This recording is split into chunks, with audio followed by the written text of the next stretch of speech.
Oui, je me suis fait censurer une vidéo par YouTube et je vais t'expliquer comment ça s'est passé et pourquoi. Bonjour et bienvenue sur le podcast des néo-vidéo marketeurs. Ce podcast s'adresse essentiellement aux chefs d'entreprise, micro-entrepreneurs, freelance, indépendants, coachs, consultants. Et si toi aussi tu souhaites développer ton business grâce au marketing vidéo, ce podcast est fait pour toi et il n'y a qu'un seul maître mot: sois unique, pense différemment. Alors oui, en effet, je me suis fait censurer une vidéo sur YouTube. C'était le mois dernier, en septembre. Et pourquoi je me suis fait censurer une vidéo ? En fait, cette vidéo, si tu veux, comment dirais-je, le thème, c'était comment télécharger une vidéo YouTube. Voilà, c'était juste ça la thématique. Et j'expliquais à partir de quelle plateforme je faisais pour récupérer, pour télécharger donc des vidéos qui étaient sur YouTube. Et a priori, ça n'a pas plu du tout à l'algorithme YouTube que je fasse une vidéo sur ce sujet, parce qu'ils ont considéré que cela enfreignait les conditions d'utilisation de YouTube. Alors, je comprends d'une certaine manière, parce qu'effectivement, j'explique aux internautes comment faire pour télécharger des vidéos sur YouTube. Ça leur plaît pas vraiment, parce que ça veut dire que les gens vont récupérer la vidéo YouTube et pouvoir regarder ça sur leur ordinateur hors connexion. Et évidemment, c'est pas du tout l'intérêt de YouTube. L'intérêt de YouTube, comme n'importe quel réseau social, c'est que l'on reste sur sa plateforme aussi longtemps que l'on puisse le faire. Voilà, c'est aussi simple que ça. Et donc du coup, c'est vrai que je me suis retrouvé un petit peu embêté, parce que cette vidéo marchait vachement bien. J'avais énormément de vues sur cette vidéo. Et du coup, j'ai perdu le bénéfice de ces vues. Et je me suis dit, qu'est-ce que je fais ? Parce que du coup, ça pénalise la visibilité de ma chaîne YouTube. Et qu'est-ce que je peux faire par rapport à ça ? Je vais pas la reposter parce que je vais me faire censurer à nouveau, surtout que j'ai des menaces de me faire fermer mon compte aussi dans la foulée. Donc j'étais super embêté. Ceci étant dit, d'ailleurs, si tu veux la retrouver, elle est présente sur ma page Facebook. Tu cherches Christophe Train, tu vas tomber sur ma page Facebook et tu pourras retrouver cette vidéo donc sur cette plateforme-là. Néanmoins, je me suis dit, je suis un peu embêté, comment je peux faire ça ? Eh bien, voilà, j'ai trouvé la solution. Je me suis dit, je vais faire un podcast audio, comme je suis en train de le faire là actuellement. Et ce podcast audio, évidemment, je vais le diffuser sur ma chaîne YouTube. Et oui, on va contourner le problème. Et puis, je vais donner un lien. Voilà, je vais te donner un lien. Tu regardes en description. Voilà, si t'as pas Facebook ou t'as pas envie d'y aller, je vais te donner un lien direct pour aller sur une plateforme qui, elle, je sais, ne va pas du tout me censurer. Et tu pourras comme ça accéder à cette vidéo. Et tu verras, c'est une vidéo super intéressante parce que ça te permet de télécharger des vidéos. Oui, parce que évidemment, on peut. L'idée, c'est pas de pirater le système, c'est pas du tout ça. C'est simplement pour permettre aux gens qui peuvent regarder hors connexion des vidéos, de pouvoir les stocker sur son ordi. Et puis voilà, je veux dire, c'est aussi simple que ça. J'en fais absolument pas du tout un usage commercial de cette manipulation-là. C'est tout à fait légal. Je veux dire, il y a une plateforme qui fonctionne, que moi j'utilise, comme je l'explique dans cette vidéo-là, depuis pas mal de temps. Et ça permet aussi bien de récupérer la vidéo, ou alors simplement le fichier son de la vidéo. Voilà, ça peut permettre, entre autres comme ça, de se faire une petite playlist perso de musique, éventuellement. Donc ça, c'est bien pratique. Et je t'avoue que moi, c'est ce que je fais. Alors moi, je suis désolé si Monsieur YouTube, ça lui convient pas. Monsieur YouTube, d'ailleurs, je rappelle, c'est son papa, c'est Google. Donc c'est de la même famille. Et Google, oui, ok, c'est le premier moteur de recherche en France. YouTube, c'est le deuxième moteur de recherche, donc après Google. Ok, donc c'est bien, effectivement, d'être sur YouTube. Mais en même temps, si tu veux, ce que j'en ai retiré de ça également, ça n'a fait que valider ce que je répète régulièrement, c'est qu'il ne s'agit pas de mettre tous ses œufs dans le même panier. Ce n'est pas parce que YouTube, c'est le deuxième moteur de recherche, qu'il faut publier ses vidéos uniquement sur YouTube.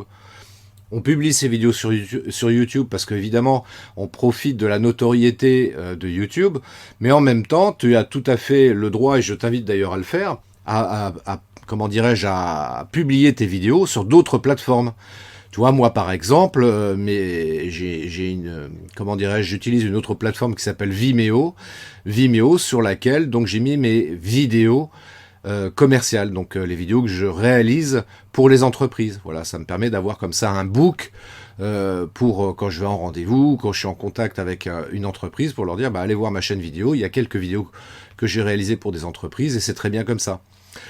Et puis il n'y a pas que Vimeo, il y a également d'autres plateformes également sur lesquelles on peut publier ces vidéos. Tiens, allez, un troisième pour la route parce que c'est toujours bien, d'après le CSA, de citer 3 marques différentes. Donc j'ai cité YouTube, Vimeo, et la troisième, c'est Dailymotion. Dailymotion, c'est une plateforme qu'on a tendance un petit peu à sous-estimer et à sous-exploiter. Dailymotion, c'est un peu, c'est comme Facebook, c'est comme YouTube. Voilà, c'est une plateforme sur laquelle tu vas pouvoir publier des vidéos. Et en plus de ça, Dailymotion, c'est une plateforme, sauf erreur de ma part, tu me dis si je me trompe, envoie-moi un commentaire d'ailleurs si je dis une connerie. Mais Dailymotion, c'est une boîte française qui a développé ça, mais compte tenu qu'ils n'avaient pas du tout la même force de frappe que YouTube, ils ont du mal à percer, quoi. Donc, bon, voilà. Ceci étant dit, voilà, c'est une plateforme qui fonctionne encore aujourd'hui, et tu peux te créer un compte sur Dailymotion, comme tu peux le faire sur YouTube, et publier comme ça tes vidéos. Donc, en résumé, voilà, c'est ça. C'est-à-dire que, encore une fois, il ne s'agit vraiment pas de mettre tous ses œufs dans le même panier. D'ailleurs, je vais te donner encore un autre exemple qui confirme ça. Là, il y a peu de temps, début octobre 2021, le groupe Facebook a eu un gros plantage sur leur serveur, si bien que Facebook, Instagram et WhatsApp étaient inaccessibles pendant plusieurs heures. Donc là, il y a eu un manque à gagner évident pour les entreprises qui centralisent leur communication uniquement sur ces plateformes-là.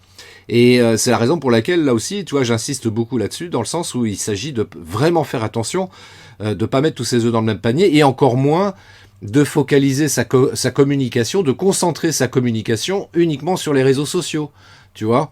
Parce que quand je dis parfois que les réseaux sociaux comme Facebook, du jour au lendemain, peuvent ne plus fonctionner, on me rit au nez, voilà, c'est bien de me rire au nez, mais tu vois, là, l'exemple valide ce que j'annonce parfois régulièrement. Et si tu concentres uniquement ta communication sur ta seule page Facebook, tu fais une connerie stratégique. Tu fais vraiment une très grosse connerie. C'est pourquoi j'insiste beaucoup sur le fait d'avoir déjà un site web. Le site web, ça va être ton pivot central au niveau de ta communication. Et ensuite, toutes les informations que tu diffuses sur ton site web, tu vas les relayer sur les réseaux sociaux. Les réseaux sociaux ne servent qu'à ça. Faut pas perdre ça de vue.